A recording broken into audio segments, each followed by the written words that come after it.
Kei ngā kai whakaero I te kupu tēnā koutou katoa, nau mai hara mai ki Tapatahi e whakapāhotia ana e Whakaata Māori.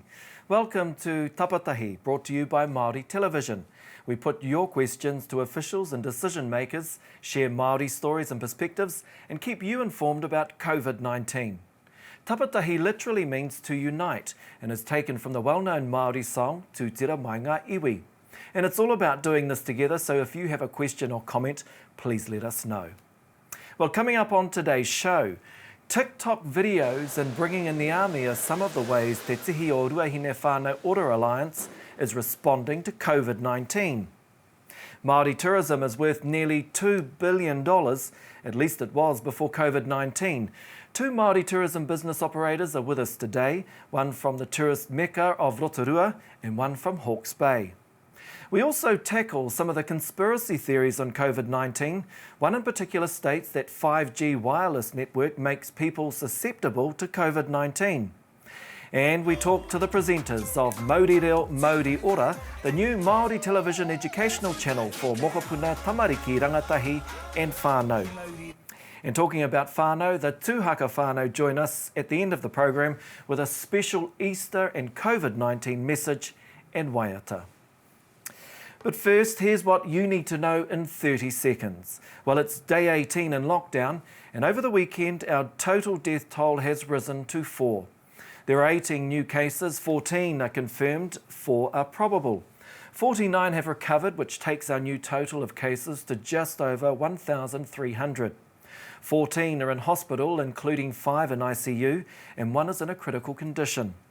Just over 61,000 have been tested, 110 are confirmed as Māori and 58 as Pacifica.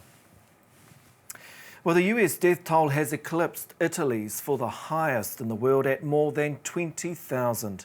About half the deaths in the US are in the New York metropolitan area. And back at home here, schools have been told to prepare to reopen, but just for some, not for all, of their students on April 29. The government will decide this time next week whether the lockdown will end as originally planned at midnight on April 22. TikTok videos and bringing in the army are some of the ways Te Tihi o Ruahine Whānau Order Alliance is responding to COVID-19. Joint efforts from iwi, other Māori organisations, government agencies and councils throughout the mid-central region is proving to be a success story. Last week, boxes of kai and hygiene packs were distributed from Palmerston North to Whanganui, Levin and places in between. It was a hive of activity when 33 army personnel joined other kaimahi and volunteers to pack and send out hundreds of care packs to whānau facing hardship. He rawa aranga he whakapiki te wairua o ngā whānau pō kaikaha I te wānoho rāhui nei. That we can support some of our whānau who have been locked up at this time in their homes and looking at how we can support them by providing them with some resource, I suppose, while they're in lockdown.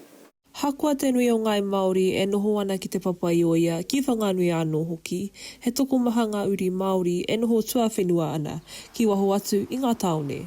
With the lockdown and all that too makes it hard for them to travel and get out there. So utilising our home organisations in those areas, we'll be able to get out there and find those people and be able to provide them with some resource to be able to support them through this process. Ko ngā ringa raupā o te hoko whitu atu mātauinga, e rā I whai wāhi hoki ki te hāpai ake I tēnei kaupapa.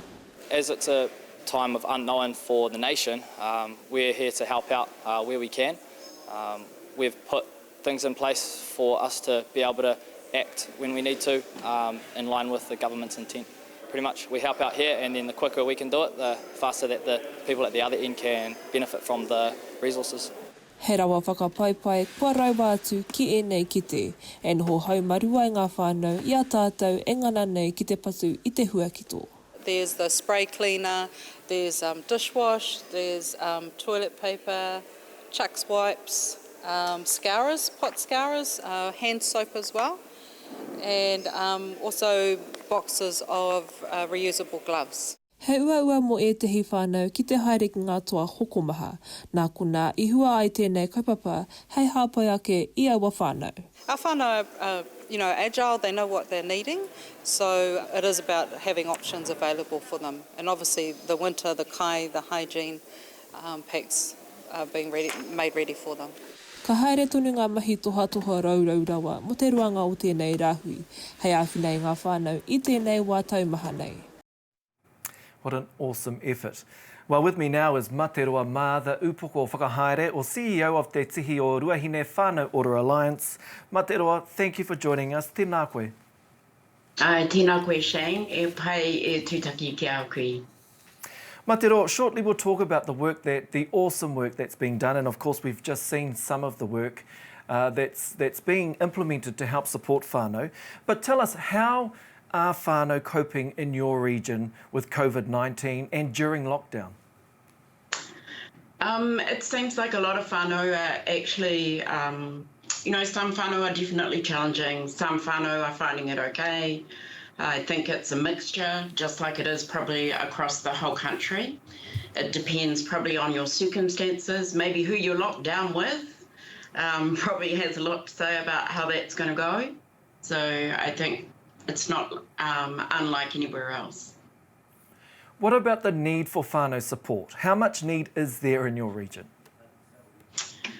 I guess it's the way you look at it. So if we looked at the mid-central district and we said, how many households in our region do we think could use extra support at any given time, not just actually now COVID-19, we would probably say there's about 9,500 households, Māori, and that also includes kaumātua, that an extension of some sort of support would be of great benefit.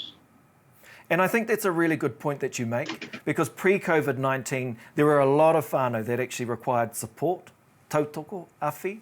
And now that we're during a lockdown period, where we're now faced with the challenges of COVID-19, that need has grown. Is that what you're seeing? I think the need has opened up. So potentially, I think what has occurred is that we have now been able to access the resources that we have been asking for a very long time. Now that the situation has come about that we're in a pandemic, kind of weirdly, those doors have opened more widely. And so we actually are able to change the game, to maybe look at the rules being different and acquire the resource that will benefit whānau. Well, tell us about some of the work that's being done on the ground. A number of agencies, different organisations and iwi coming together to provide the support that whānau need. Oh, look, the leadership in our rohe is outstanding. We've been able to connect with across our rohe, so Raukawa Whānau Ora, across to Ngāti Kahungunu ki Tāmaki Nui Arua, Muaupoko Tribal Authority, Māori Women's Welfare League, 2 branches, Māori Wardens, He Puna Hauora, Te Wakahoia Trust, Ngāti Kauwhata, Te Rōpū Hokowhitu, which are the 7 northern hapu, Rangitane ki Tāmaki Nui Arua, Rangitane ki Papioia, and the Māori Wardens, Mana o Te Tangata and Whaioro Trust. I mean, it's just an absolute amazing demonstration of our Māori leadership, putting whānau at the centre of everything that we do. Can I just take the opportunity to congratulate you all for just awesome work and coming together and working as a collective to support whānau? That must be quite heartening for someone like you who have been involved in this type of work for some time. It's very heartening, and I will gratefully receive that thanks on behalf of everybody. Ngā mihi, Shane. I'm humbled really to be a part of it. It is an amazing effort to have any kind of barriers put aside, and the opportunity to engage and have whānau at the centre is critical for all of us. My next question was to ask you if there's a silver lining in all of this. Sticking with the kaupapa of whānau order, being aspirational and thinking about the positive contributions or the positive achievements, this certainly would be one of those silver linings in your view? I definitely can see a silver lining. I feel extremely optimistic about the opportunity for this to be a game changer. The ability to say, okay, everybody can see now the positive impact that iwi Māori are having on the communities that we are part of, and that now why is it required that resource would have to go anywhere else but directly now into the opportunities that iwi and Māori can undertake. I think it's an opportunity for us to really change the rules, to mark out our future in a different way and really revisit the vision that we've held for a very long time as Māori, to be aspirational and to move whānau along to where those opportunities exist. And I think that's a great way to end our conversation this morning. Mā te roa mā, thank you very much again for your time. A big thanks to you and to your team and to the wider community for all the great work that you're doing. Ngā mihi, Shane. Really appreciate it. Mauri ora. And of course, that's Mā te roa mā, the upoko whakahaere or CEO of Te Tihi o Ruahine. Well, you may remember Levi Hodges. We met him a couple of weeks ago, shortly after he had returned from Australia. He made the decision before the Australian government support package was announced to return home because there was no support for him and thousands of other New Zealanders at the time. Yesterday, Levi was able to exit self-isolation at an Auckland hotel and travel to be with his whānau in Whakaata. Earlier today, I spoke with Levi and his dad, Nathan Hodges. Well, again, thank you both for joining us this morning. Tēnā rau atu kōrua. Let's begin with you, Levi. How does it feel being home? Relief is the main word I can describe it with. Relief. I must say you are looking much more comfortable than we last saw you. Being self-isolating in a hotel in Auckland. Yeah, well, I wasn't really there on my own will, so being home and the comfort of my family's space is a lot more preferable. And Nathan, Dad, how does it feel having Levi back at home? It's really good. My concern was him being over in Australia with the economy, knowing it would take a big downturn and knowing there'd be a lot of people out of work, unemployed and struggling on the breadline. It was important for me to get my son home. So just great having him here with me, knowing that he's under our roof and we can look after him. And he's a big boy, but, you know, make sure there's food on the table and he's with his whānau who love him. It's really good. It's really comforting. On that point, I also understand you have another son in Australia also preparing to come home as well? I do. He lost his job, I think it was last Thursday. He's a warehouse employee for a company and they started laying off the majority of the staff. So he's in the process of making sure his passport can be renewed. And so I have concerns there whether the process is going to be smooth and whether he can make it back in time before they possibly shut the borders. And of course, if he does make it back, Levi, you've got your own experience to share with him about what he can expect back here in Aotearoa, New Zealand. Tell us about your experience, 14 days being self-isolated in an Auckland hotel away from whānau. How did that experience fare for you? It grinds on your nerves a bit, mostly because there's not a set rules or guidelines or any kind of regulations going on. It changes by the day. So the frustration, I understand that the staff and everyone working there as well they're kind of feeling the effects of this as well because they're not the ones making the regulations. But yeah, but the frustration filters down. And yeah, the people in the hotel that are staying there are really starting to get the worst of it now. What do you mean by that? You talk about frustration has set in while you were there. In what way? Okay, so we were told on the first day that we got there that we were allowed to go to Countdown to get supplies, so cigarettes, anything that we needed. As soon as a lot of people tried to go to Countdown, police showed up and issued trespass notices for the airport for 2 years for most people that were there. And then as we went there the next day, the exact same thing happened with other people. So around about 7 or 8 people have been trespassed from the airport for 2 years and we don't know why. Yeah, so the rules change by the day and we get told by someone that we can do something and then we get in trouble when we proceed to do so. So yeah, frustration. Tell us about your journey home. Obviously a much better story to tell. Yeah, very much so. So after all the paperwork and medicals, everything that was required to be completed before my departure was done, then a family member showed up at the hotel, picked me up, and yeah, it was a one-way trip back home straight from there. What was the first thing you did when you got home?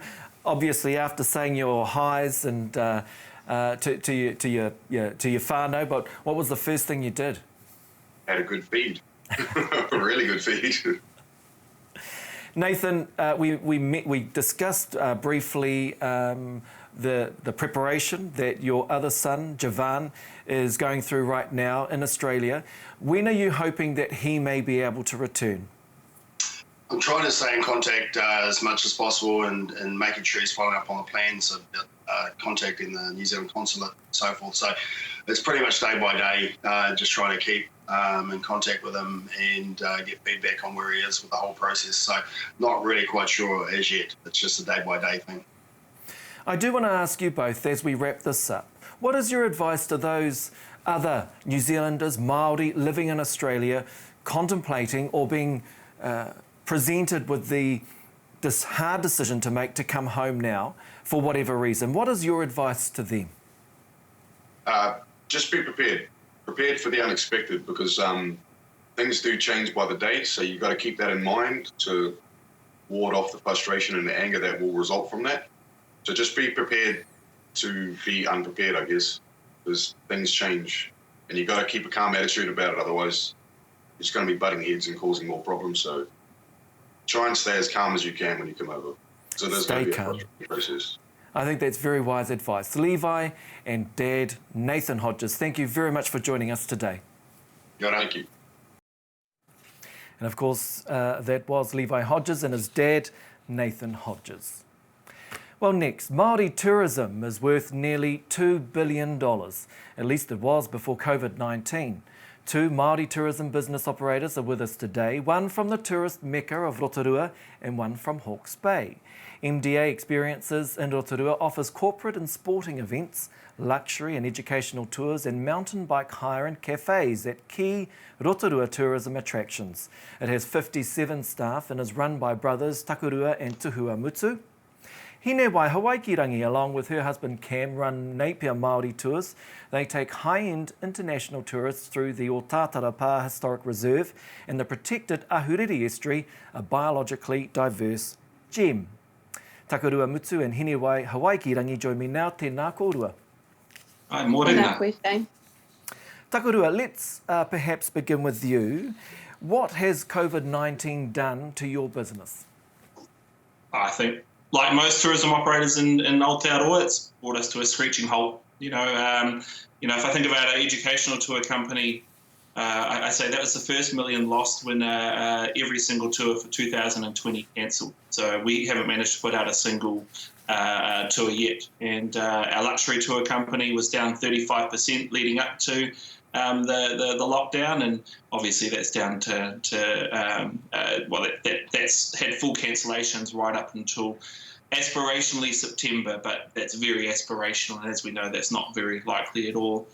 It's been a devastating blow for tourism, and we are fortunate that we're able to keep all our staff on at the moment. But how long that will last, well, only time will tell, and it's a bit of crystal ball gazing at the moment, right? How many cancellations did you have, just so that we can really appreciate the situation that you've been dealt with? Yeah, so I couldn't tell you the number of tours because it's a big number, but as far as revenue goes, we're looking in the millions of dollars worth of cancellations. It's a massive blow. Between our events work, which all our events work is cancelled from here to the end of the year, all our luxury tours right up until, like I say, September have cancelled, and all our educational tours for 2020 have cancelled. So literally in the millions of dollars. Hinewai, if I can put the same question to you, how has COVID-19 impacted your business? Kia ora. I suppose my response is similar to Tuck's, where we've had all cancellations leading even up until a year from today. And for us, that looks around 60 tours. And taking into consideration, this would be the time of year would be looking at rebookings or bookings for the coming season. That's obviously not happening. So it is a big blow for us, and it's quite sobering. My husband and I, we're a mum and dad business. We provide luxury tours as well. So we depend on that high-end market for quality tours. And with our temporary kaimahi, we've had to, we've done all we can with wage subsidy, but that doesn't, we don't think in the future there'll be any mahi for them for at least 18 months. So it is very sobering. Hinewai, I wanted to ask you about government support. Have you applied? Are you even eligible for government support? We are eligible for the 12-week wage subsidy. So we have taken advantage of that opportunity, and we were successful. Beyond that, I'm hoping that the government come out with further packages to help the industry, to help tourism and hospitality, because we will be the hardest hit. Takurua, have you been able to access government support? Yep, so we applied for the wage subsidy within sort of a couple of days of it being announced. But I mean, it's really to highlight that it is a subsidy. It doesn't pay full wages. It's just a simple lump sum that comes into the business. And, the idea is that helps subsidise wages for the next 3 months. So $585 per full-time staff member for the next 3 months. It's not a heck of a lot. You mentioned before that you've kept all your staff on, so you're still continuing to pay your staff. Yeah. You're obviously going to face a number of questions, if not already considering those questions about what happens to your staff if things don't change, right? Absolutely. I mean, to be honest, we're in a survival mode at the moment. Every business throughout Aotearoa, well, I shouldn't say every business, there are some thriving at the moment, but most businesses, in particular in tourism, are in survival mode at the moment. So, yeah, there are questions being asked, but there's not a lot of answers we can give until we have some sort of picture of what the future is going to look like. Without dates, without an idea. And don't get me wrong, I'm not criticising at all. The lockdown was the absolute right move. It had to happen. People always come first, and people's health, people's safety, saving as many lives as we can, that always has to come first. But the reality is, it is crystal ball gazing at the moment. And while there are questions being asked, there aren't many answers to give. What we know is that, we can pay our staff. We've got them locked in for the next 3 months, and hopefully we do see more support coming from government. It will need it. We will all need that support. If we don't, we're going to be sending a whole lot of people to the Ministry of Social Development and to those benefit lines, and that's the last thing that we want to do. Hinewai, the reality is too, for your industry, regardless of whether we come out of lockdown next week or weeks or months down the track, it's still going to take a long time to see the number of tourists back on our shores, isn't it? Oh, absolutely. Our business depends on international visitors. We are 95% international visitors. So if we think about at least 12 to 18 months until those border restrictions lighten, for us, that's a frozen business. Unless we look at changing our experiences, our product, and then therefore marketing, which again costs money to develop a new product and a new experience. For us, that's pretty daunting. So at the moment, our options are we freeze the business until international lines open up again, or we invest a whole lot of money into a domestic type product, which really isn't why we went into this business in the first place. So it goes against what we've built already, and I just don't think we have the finances to build something new and try and market it very quickly to tie us over. Hinewai, you mentioned earlier that you would be keen for the government to provide another form of support package. What does that look like? I think if we look broadly, if the central government are able to do three things to support the industry as a whole, I'd say that we're halfway winning. The first would be, and there's three main things I can think of. One could be, that we have Aotearoa being marketed to the rest of the world, just to reassure them that once we are safe, that we are able to get visitors back here, saying, come back to us, we're one of the best destinations in the world, and this is us. The second thing could be supporting the transport industry in terms of getting people here. And then the third thing, our regional tourism operators, organisations, who are able to market getting to the region. So, I mean, there's a line and chain of support and stimulation that can happen from the government level right down to our regional level. And that's going to get people here, the international people here, to bring and help those businesses that are small mum and dad that rely on international. So I think that's the start. Thank you for that. Takuru, I just want to give you a brief opportunity because we have run out of time, but do you have a brief comment to make on those ideas? Yeah, I mean, I think there's going to need to be more. The reality is there's going to need to be a lot of substance in whatever packages are set up next. Forward planning is really nice, but as I said before, we're in a survival mode.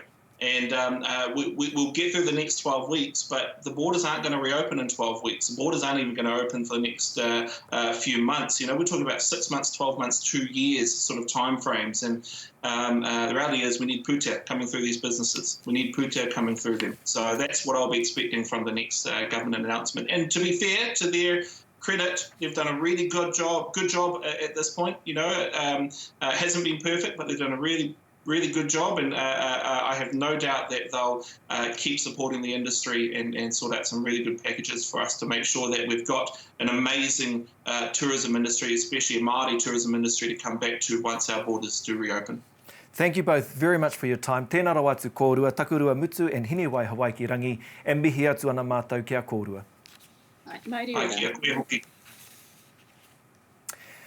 Conspiracy theories. Well, conspiracy theories on COVID-19 have gone viral on the internet. One in particular states that the 5G wireless network makes people susceptible to COVID-19. It was getting so out of hand that even Prime Minister Jacinda Ardern waded in last week to assure people that 5G is not behind COVID-19.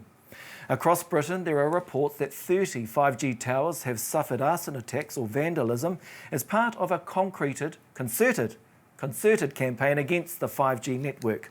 With me now to discuss this and why conspiracy theories about COVID-19 are so prevalent are Chris Tooley, who is no stranger to Tapatahi. He's the CEO of Te Puna Ora o Mātātua and Whakaata, and he joins us this morning as the chairperson of Te Huarahi Tika Trust, the Māori Spectrum Trust, and Pōtaua Biasini Tule, the founder of Digital Natives Academy and tangatawhenua.com. Tēnā kōrua. Chris, welcome back to the program. I must say you're becoming a bit of a resident guest, but we do enjoy your kōrero. Look, Jacinda Ardern says 5G can't cause COVID-19 or doesn't cause COVID-19. What do you think? Look, 5G has nothing to do with COVID-19. You think about COVID-19, you think of a collapsing ecosystem in China where there's unregulated food markets, deforestation and uncontrolled population flow. I mean, that's the real cause of COVID-19. When we think about 5G, it's a form of electromagnetic wave that sits on the non-ionizing part of the spectrum. So it doesn't cause anything, it doesn't cause any harm. We've had multiple inquiries by the United Nations, by international commissions, and there's basically no evidence that 5G causes any kind of harm, especially to COVID-19. Pōtaua, what about your concerns about these conspiracy theories? Well, I think, first, ke te mihi kia kōrua, and just to mihi atu koro huirangi Waikereputu, who's been a part of this kōrero for a long time. First of all, it's a Wairoa issue. And the problems that we face are that there's the balances are already, we can see it, it's like a man versus nature situation. And with 5G now, it's a man versus man and a man versus technology situation. And I have to agree that there isn't a lot of negative information, but when cigarettes come out, you couldn't find a lot of negative research either. I mean, this is almost being gatekept by the industry. And for me, it's also a lack of leadership within Māoridom, because the far-right kōrero has gotten into our Māori circles due to a vacuum that was created by the Māori telco leaders, who should have been communicating to us clearly what this is, what 2, 3, 4G benefits were, because most of our whānau missed out. We've missed out on that digital divide. And now it's a bit of a leap to go, let's go 4G, 5G, and save ourselves. So I think there's the misconceptions are there because our wairua is out, and we can see that, but we suffer poor leadership in the Māori telco industry. Chris, it strikes me, right? And as Pōtaua rightly says, we've gone from 2, 3, 4, now we're looking at 5G, but we all use it. We all use it, right? What do you make of those concerns? Well, you know, the value of spectrum, we've got to equate it to land, right? It gives us the ability to interact, coordinate, provide leadership, organise ourselves, economic and cultural development. So it's really, really important. When we get distracted by other theories, it can be a form of social control, right? That stops momentum from positioning to acquire spectrum. And we go off down these other tangents where other people tend to benefit. So, look, we need to focus on the fact that we've got 3G, we've put it into 2 degrees. We were unsuccessful with 4G, and now with 5G, we've managed to secure a batch of spectrum. And now we're in the process of creating a funding budget to mobilise that spectrum after COVID-19 concludes. Well, that's really good to hear, I must say. Pōtaua, if I can bring you back in, and even if we move away from 5G, let's talk about conspiracy theories. Who starts them? Who follows them? Oh, anyone that's curious, and there isn't a lack of information. There isn't a one-size-fit-all type of information base. Now, you've got the internet, which can provide as many sources as you want. However, in some instances, due to the lack of information, we can make it up ourselves. And I think because of everything's out of whack right now, so we're going 1 + 1 + 1 equals 101 for COVID and 5G, and now that's a biological weapon because it attacks our biological immune systems. And that, I mean, you know, and especially those who are already going through trauma. We've got historical trauma, so there's that, but there's health issues. If you're going through health issues, or if you're going through personal issues, this can accentuate your search, because the trolls on the internet, we love to go down into rabbit holes, because we can't always trust that the government and the education system is giving us the truth. So who owns the truth? That's what we're trying to get to. I have to ask you, Pōtaua, about your pōtai. Is there a theory behind your pōtai? Yeah, there is. So I'm a bit worried about all those digital hone hekes out there. So on the left-hand side, I'm very worried that over the past 5 years, Māori haven't discussed this space. It's been pushed by the telcos and ignored by the government, but we haven't had these wānanga to talk about these things. So instead, we're going to the internet.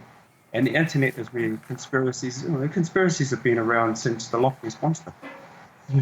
Since the Pākehās came to New Zealand before us. But what we have to do is stay on top of the situation and find a way to go from the top level. These secret talks behind the scenes that happened 10 years ago are still happening today. I put part of this blame at Te Huarei Tika Trust firmly, because that group was meant to represent us and advocate for us, but then come back and let us know, and to be involved in these discussions. And from what I can tell, in the last 2 years, very few of the actual Māori IT industry leaders have been included or invited. And so we're kind of put on the sideline. That's why it seems like the crazies have taken over, because the people who actually live and breathe this haven't been allowed to work with Te Huarei Tika Trust or any government department, to be honest. Chris, I will bring you in just to give you an opportunity just to respond to that. We are running out of time, so if it could be brief, please. Okay, so just really quickly, the claimants of Spectrum, as well as the Iwi Leaders Forum and Huarahi Tika Trust, have come together to form a Spectrum Commission that holds 5G going forward. And we're developing our budget program, and hopefully after COVID-19 finishes, we can call a national summit that brings all the players together in relation to how we can use both 3G, 4G and 5G together. Me mutu ngā kōrero I konei, e mihi atu ana mātou kia kōrua, tēnā kōrua, e whakawātea nei ia kōrua no kia whakaata Māori, tēnā rā kōrua. Kia ora, Shane. Well, ki hea I nai nei. Māori Television, in partnership with the Ministry of Education, will launch Māori Reo, Māori Ora this Wednesday. The new distance learning initiative is for children, tamariki and rangatahi in Māori medium education that includes puna reo, kohanga reo, kura kaupapa Māori, kura aiwi, whare kura, bilingual and immersion educational options.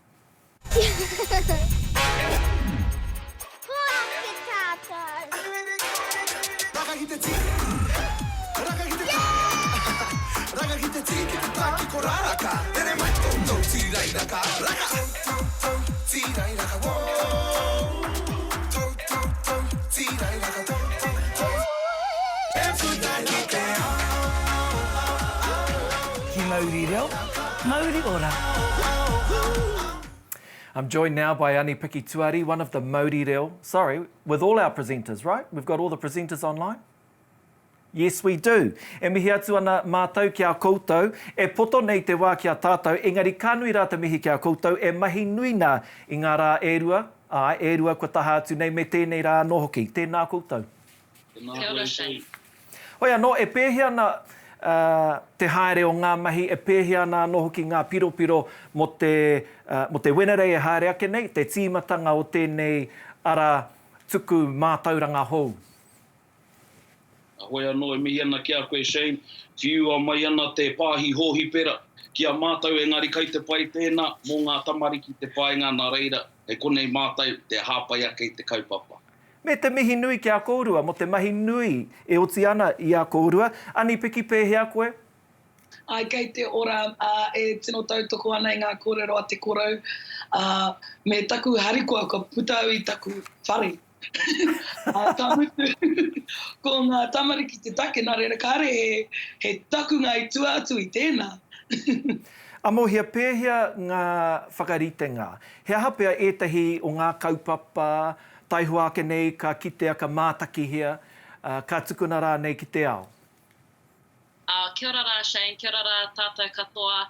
Ko ngā whakaritenga, e kite nei koutou topotoru mātou ngā kai whakataki, nā ko te wāhanga ki au, ko te whakataki I ngā hōtaka I te wāhanga ki te kura taina nō reira, ko ngā tamariki 5 tau te pakeke pēr ki te kaumārua, taukore ki te tauwaru nō reira, ko taku whāinga, ko te whakaratarata mai ngā tamariki, ko te whakaratarata hoki I ngā mātua, I ngā rā hoki, ko ngā mātua te rangatira, ngā rangatira o ngā raumamao o ngā whare nō reira. Koina te wāhanga ki a hau. Pēhea te wāhi ki a koe te korau, kua ki te rā hau I etahi o ngā mahi, e tau ana tō tū? Eki. Ko te wāhi ki au, ko te wāhi ki ngā nanakia o te kura rā ki te whare kura, ko te pāreka o ngā mahi, ka whai wāhi mai hoki etahi o ngā hōtaka hau, pēnei me pao, nā reira kānui te hira o tēnei kaupapa. Tēnā kōrua. Ani Piki, me mutu pēr ngā kōrero ki a koe, he aha te wāhi ki a koe? Ko te wāhi ki au ki ngā pīwari o tō tātou hunga, ki ngā tamariki nohi, kore ki te rima te pakeke. Rawe. He kaupapa rangatira, he kaupapa tāhua. Tēnā rau atu koutou. Koutou e whakawāte ana, ia koutou anō ki Tapatahi tēnei ata. E mihi nui atu ana mātou ki a koutou. Kia kahara. Ka pai he kaupapa tino a tāhua tēnā. Māori Ora, Māori Reo Māori Ora will be available on the Te Reo channel, Channel 15 Freeview and Channel 82 on Sky or Vodafone TV between 9 a.m. and 3 p.m. each weekday, or on Māori Television's website www.maoritelevision.com. Well, to end today's show and to mark Easter Monday, the tūhaka whānau from Ngāti Porou, based here in Tāmaki Makaurau, Auckland, they have a special message to share with us. Earlier this morning, we caught up with their whānau bubble.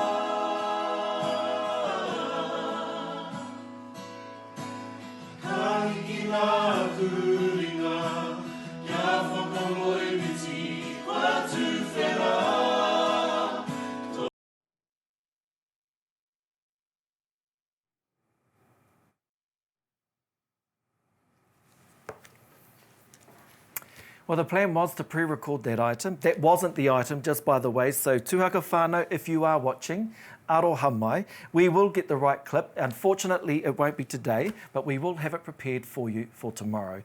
And we were trying to avoid any technical difficulties. Hoi anō tēnā koutou e hika mā. Don't forget, whānau, we've launched a competition where you could win $1,000. All you need to do is create a 5-minute video that shows the motu what you're doing during lockdown. And of course, it must be fun. Whānau fun. All the details are, of course, on our Facebook page or maoritelevision.com. We'll announce the winner at the end of lockdown. Again, sincere apologies to the tūhaka whānau. We will have the item that we recorded earlier today for you all, pōpō. Nevertheless, that is our show today. Koe nā tapatahi mo tēnei rā, kia piki te ora, te kaha me te māramatanga kia koutou katoa. Hei ko nā mo tēnei wā.